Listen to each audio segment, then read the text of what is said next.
이번에 강의할 부분은 주역에 가지고 있는 3대 요소, 지극히 정밀하고 지극히 변화가 있고 지극히 신비한 부분 속에서 지극히 신비한 부분을 말하게 되는 것입니다.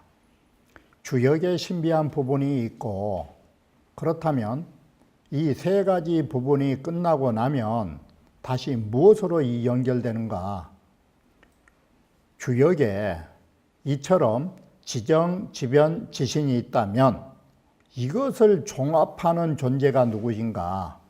바로 성인으로 넘어가는 것입니다.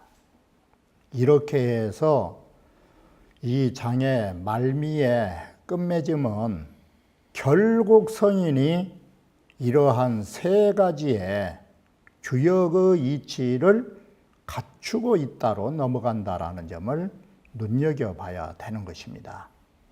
그리고 지극히 신비하다라고 하는 이 부분이 사람의 심성론의 기조가 되고 있다라는 점도 눈여겨보셔야 하실 것입니다. 그러면 원문을 보면서 다시 말씀드리기로 하겠습니다. 제4절에서는 이제는 지신 부분인데 어떤 것이 정말 도대체 알 수 없는 이 불가지의 부분인가? 이 불가지라는 말은 다른 말로 하면 이건 불가사의한 거예요. 우리가 도저히 의식으로 또는 사람이 어떤 말을 붙일 수 없는 것들, 이게 신비한 거예요. 자, 이 신비한 것은 어디서 나오냐면 딱 두 가지예요. 신비의 존재는 본체와 작용에 있는 거예요. 주역이라고 하는 것이 점을 치기 전에는 어때요? 주역이라는 것이 아무런 생각이 없이 있는 것이에요. 그리고 어떤 일도 하는 일이 없어요. 그런데 다음에 점을 치면 어때요? 불러주면 나가는 거예요. 그래서 주역이라는 것이 소위 건들기 전에는 이 말이 되겠죠. 건들기 전에는 아무런 생각이 없는 것이다. 생각이 없다. 이것이 전에도 말씀드렸듯이 정자가 말씀했듯이 심불가유일사라. 우리 마음속에는 어떠한 하나의 일도 두어서는 안 되는 거예요. 이것이 무사고 무의예요. 어떤 일이 벌어지기 전에는 우리 마음속에 아무런 것이 없는 것처럼 주역이 그러한 거예요. 생각도 없고 어떤 행위도 없어요. 그러면서 적연부동을 해요. 고요하여 움직임이 없어요. 이게 어디 경지냐? 바로 중용으로 말하면 희로애락 미발지 중이에요. 이게 바로 희로애락이라고 하는 감정이 바로 이 적연이란 말이 간단하게 말하면 미발초예요. 발생하기 이전이에요. 이게 본성 자리예요. 이런 본성의 자리가 있고, 자, 그래서 사물을 감춰가기 이전에는 생각도 없고 하는 일도 없고 고요히 아무런 움직임이 없다가 어때요? 감히 수통천하지고라는 이 말이 감자가 이를 만나면서부터 감응하면서부터 마침내 이 세상의 모든 일들을 다 통하는 것이다. 이게. 자, 그러면 감히 수통이라고 이 네 글자씩 해서 적연부동 가미수통이라 말하는 거예요. 이 가미수통처, 이게 작용처예요. 희로애락이 일어난 자리예요. 이러면서 모든 일이 풀려가는 거라고. 이와 같이 신비의 대상은 다른 게 아니에요. 사물을 접촉하기 이전에는 적연부동하다가, 그런데 우리들은 어떤 일이 있기 전에 적연부동한 마음을 가진 적이 있는가? 일이 없는 데에도 스스로 망상 속에 사로잡혀 있는 거예요. 마치 이태백의 시를 빌리면 바람이 불지 않으면 물결이 일어나지 않아야 될 거 아니요. 그런데 무풍지당에 야자파라, 바람도 불지 않는 연못에 절로 물결이 일어나는 것처럼 스스로 망상을 피우는 거예요. 그 일이 닥치기도 전에. 이렇게 근본적으로부터 적연부동이 안 되어 있으니까 흔들리는 물속에서, 자, 인막가머 유수, 사람이라는 것은 흘러가는 물속에서 흘러가는 물결 위에 가면 어때요? 사람 얼굴이 안 보이는 거요. 가머지수라, 고요한 물에서 잔잔한 물에 가야 내 얼굴이 호수에 비치는 거 아니야. 이게 마음이 잔잔해서 적연부동을 해야 사물을 비춰볼 수 있는데, 물론 이태백의 시가 철연곡이라는 시에서 나온 것인데, 무풍지당의 야자파란 말이 그런 뜻으로 쓰인 건 아니지만, 단장치의를 하면 바람이 불지 않았는데도 스스로 물결이 치니 어떤 사물을 대할 때 제대로 볼 수 있느냐라는 거예요. 이게. 그래서 적연부동이 안 돼 있으니까 가미수통도 못하는 거예요. 이게.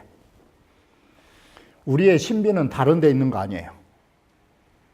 고요한 본성의 자리를 지키고 사물에 대응하는 것. 이게 신비한 거예요. 다른 게 신비한 게 아니라, 귀신이 나온 게 신비한 게 아니라 바로 인간의 본성을 가지고 모든 일에 대응하는 것이 신비한 자리예요. 이것이. 뭐 갑자기 무엇이 기적이 일어나가지고 무엇이 어쩐다라고, 그건 더 이상 말할 것이 없겠지만 그게 신비한 게 아닌 것이에요. 가미수통 천하지구 하나니 감응하여 천하의 모든 일들을 마침내 통할 수 있다. 이게 신비처예요. 안 되는 일이 없이 다 해나가는 거. 그러니 천하지 제신이면 천하의 지극히 신비한 존재가 아니면 기의 속능의 차리요, 그 어느 것이 능히 이러한 신비한 경지에 함께 할 수 있겠느냐라고. 차사자는 무사야, 무의야, 적연부동, 가미수통, 이 네 가지는 역지체 소이일이비요, 주역의 본체가 성립되는 것이요, 주역의 본체가 무사야, 무의야, 적연부동으로 성립되고, 이 본체라는 말이 이제 글자만 딱 바꾸면 사람으로 말하면 본성자리가 되는 거야. 그리고 용이잖아요. 용. 작용이 바로 행하게 된 것이 가미수통이에요. 이게. 여기에서 바로 주역을 가지고 말했지만 이게 마음하고 같은 논리 구조예요. 역은, 여기에서 말한 역은 시초에 주역괴를 뽑는 대로 말한 것이다. 주역괴로. 무사무의는 무심을 말하는 것이고, 그 무심을 말하는 것이고, 적연부동이라는 것은 감지체요. 감이라는 것은 뭐라고 그랬어요, 아까? 작용처라고 그랬잖아요. 작용할 수 있는 본체이고 이 소리예요. 감통이란 건 뭐냐? 적연부동은 뭐냐? 이게 본성자리로 체라고 말한 거예요. 본체에 의한 작용이다. 바로 이걸 중용에서는 어떻게 표현했어요? 본체의 자리를 중이라고 해서 천하지 대본처 그랬잖아요. 이 세상 모든 것이 나올 수 있는 큰 근본이 중요하지 않은 천하지 대본냐고 그러는 거예요. 가미수통의 작용은 중용 제1장에서는 화자로 쓴 거예요. 천하지 달도처, 이 세상에 모두 통하는 도가 있는 자리. 바로 중용 제1장으로 말하면 중하지도, 치중하, 중하의 도를 다 할 수 있는 자리가 지신처예요. 다른 게 아니고. 이와 같이 인간의 본성을 다하고 그러한 모든 중하 감정을 조절하여 모든 일을 처리하는 거, 이게 신비한 거예요. 다른 게 신비한 게 아니라. 응? 인심지묘 딱 그런 거예요. 여기에. 이게 그대로 적용돼요. 이 본체 작용설에. 사람의 마음에 오묘한 그 동정도 또한 이와 같다라는 거예요. 그래서 여기에서 이제 글만 붙여보면 안 되는 게 없는 거예요. 고요히 있을 때는 미발지중으로 모든 만물이 발생하기 이전 소식인데 이게 근본자리인데 근본자리는 두 개요, 한 개요? 이게 일본처요. 논에서 말하면 일이관지처요. 일자요, 일자.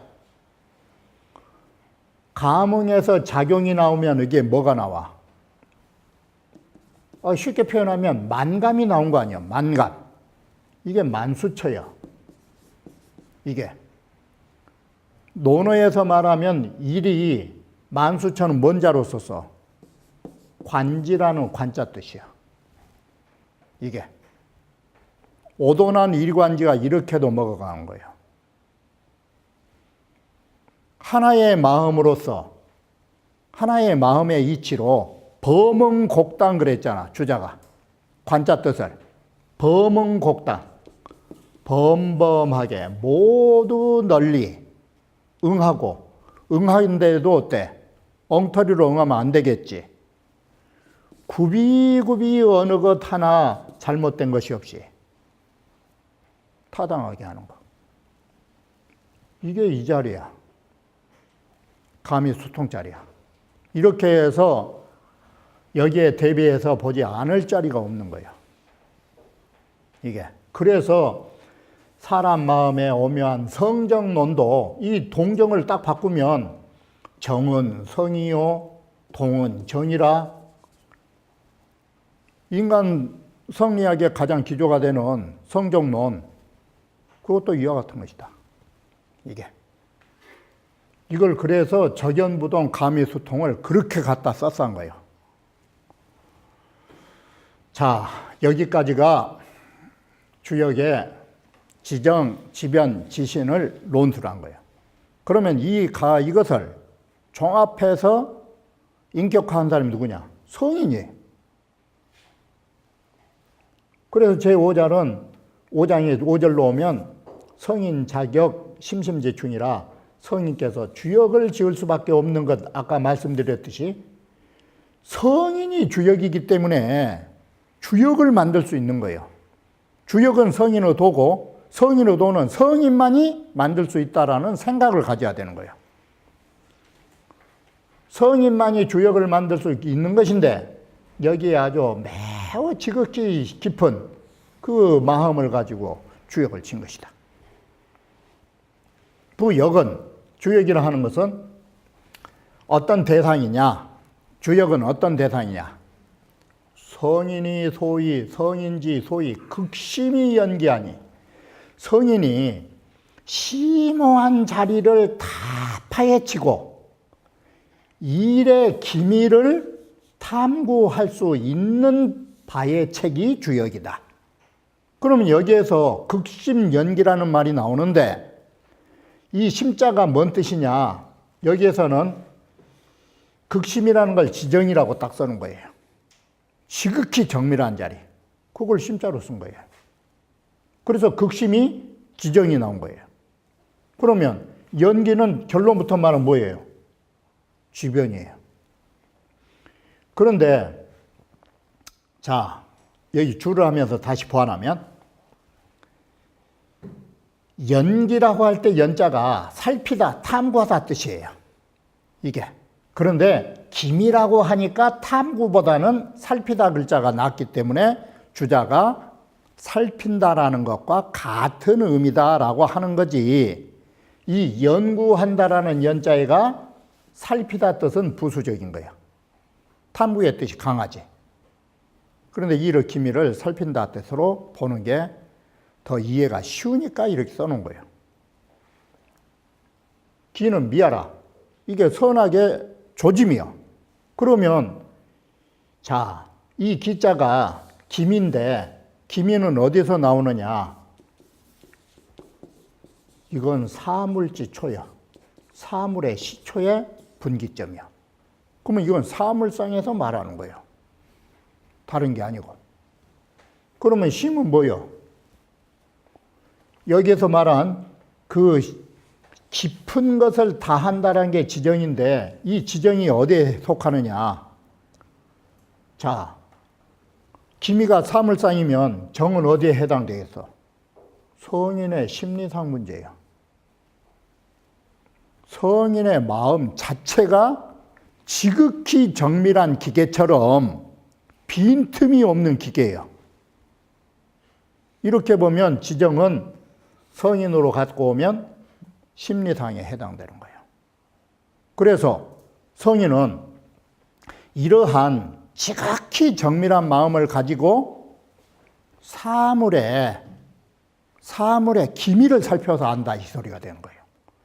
그 기미는 수많은 사물의 변화를 일으키는 거예요.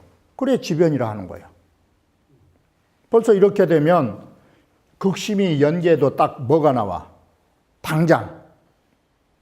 지극히 심오한 것은 마음의 짤이고 내면의 세계고 연기처는 뭐요? 이건 외적 사물지 변화니요. 이렇게 해서 성인이 지정과 지변을 내외지독으로 해석한 거예요. 이와 같이 이 글자가 몇 개 안 되지만 이 주역이라고 하는 것은 주역과 성인을 맞춰보면 이러한 논리 구조가 나온 거예요. 이게. 그래 연기자는 지변자나 변은 사물상에서 일어나는 거예요. 사물상에서. 그래서 지정이 없으면 극심처가 없으면 연기 못하는 거예요. 이게. 그리고 극심처가 있는 마음이 있더라도 정작 사물상을 대해서 엉터리를 해보면 어쩔 것이야. 마음씨는 좋은데 그것도 안 되는 거예요. 이렇게 내외의 덕을 갖추면 여러분이 어떻게 돼? 그래서 덕숭업광이 되는 거예요. 내면의 덕도 높아가야 되고 바로 바깥으로 하는 일도 광범위해야 성인의 덕이 되는 거예요. 그래서 이와 같이 내외를 겸비하게 되는 거예요. 그리고 이것이 성인의 마음이자 주역의 원리다 이렇게 되는 것이에요. 자, 제6절은 이제는 앞에서 성인의 지극히 정밀한 부분과 지극히 변화로운 부분을 말했다면 이번 부분은 성인에 있어서의 지신의 자리를 말할 수밖에 없는 것입니다.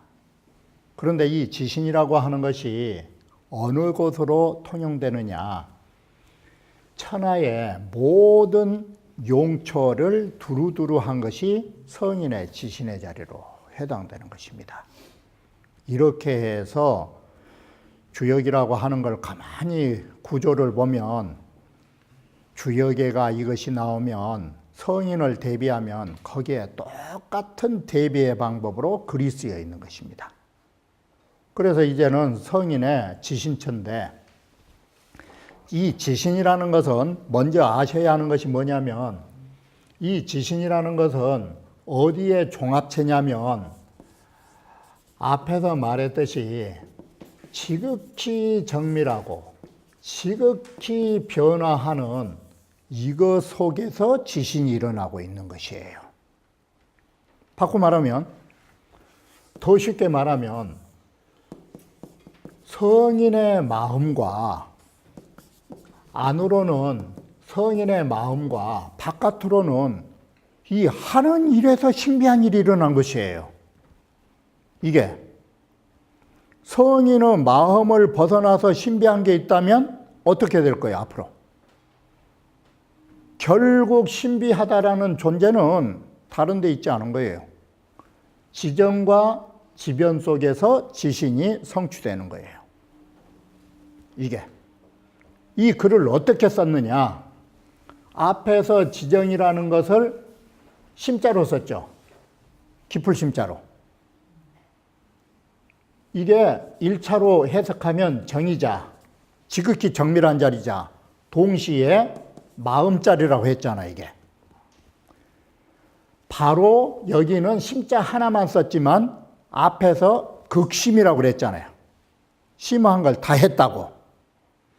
바로 심오한 걸 다 했다 소리는 바꿔 말하면 내 마음자리를 다 했다 소리가 되는 거예요. 이게. 성인이 자기의 마음을 모두 다 깨달으시니까 깨달은 데서 그치겠어?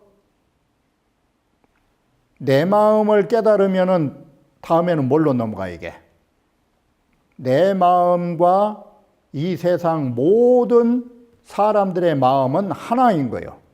그러므로 내 마음을 알면 뭐가 돼요? 바로 이 세상 모든 사람들의 뜻을 통할 수 있는 거예요. 이게. 바로 이것이 여기에서 딱 글을 잘라버리면 뭐가 되느냐. 스스로 깨달았더니, 자오를 했더니, 스스로 깨달았더니, 그 다음에는 뭐예요? 오타예요. 다른 사람들까지도 알겠더라고. 이게. 그러면 신비처가 뭐예요? 신비체가 다른 거 아니에요. 내 마음의 깊은 부분을 깨달았더니 남의 속내의 깊은 속까지 다 한다가 신비체예요. 이게 요술을 부리고 기적을 부린 게 신비체가 아니에요. 바로 이런 뜻이에요, 이 신비체가. 그리고 앞에서 연기 그랬잖아요. 연기. 기미를 살펴서 안다고.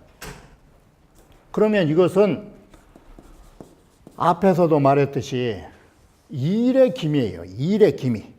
이건 외적인 거라고. 바깥으로는 일의 조짐을 아시니까, 일의 조짐을 알아버리시니까 이게 어떻게 돼? 일의 조짐을 안다라는 것은 괜히 재미로 한 것이요? 이게? 그래서 일의 조짐을 알기 때문에 이게 뭘 만들어? 능성천하지무요. 능이 이 세상의 일무자는 사자니까 이 세상의 모든 일을 완성해 준다요. 그럼 이게 뭔 말이 돼? 신비한 것이 어떤 것이요?